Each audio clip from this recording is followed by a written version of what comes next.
Expert explains why it's so difficult to rescue climber who broke leg 22,000 feet up mountain. Up there, it is simply harder to do pretty much anything, and the expert also pointed towards the unpredictable weather, another major factor in halting rescues. The weather was a major reason why recovery attempts were called off over the weekend, and Lliuya said high winds, sub-zero temperatures, and whiteouts can slow down operations or subject rescuers to frostbite, hypothermia, and avalanches. With 2 helicopter-based rescues unsuccessful in the search for Nagovitsina, the expert explained that most helicopters cannot operate safely above 6,000 meters due to thin air, turbulence, and lack of power, leaving rescuers stuck having to do things on foot.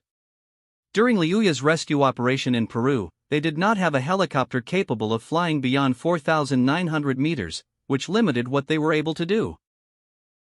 With rescuers forced to do things on foot, the terrain poses as much danger as possible, as steep, icy, and avalanche-prone routes make everything slower. Lliuya's experience told him that carrying a stretcher at this altitude can take several hours to move just a short distance, so with Nagovitsina's broken leg, any rescue would be a major logistical challenge. On top of all of these obstacles, Lliuya said that the low number of personnel with training in mountain rescue or who worked as guides on the mountain meant that only a few people would be able to render much help.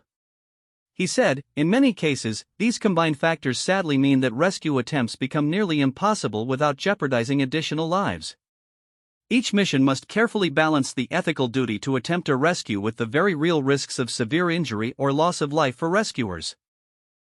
The mountain rescue expert said that rescue operations at 7,000 meters would be even more challenging and highly dangerous, and the combination of altitude, weather, and technical terrain often makes survival and rescue success highly improbable.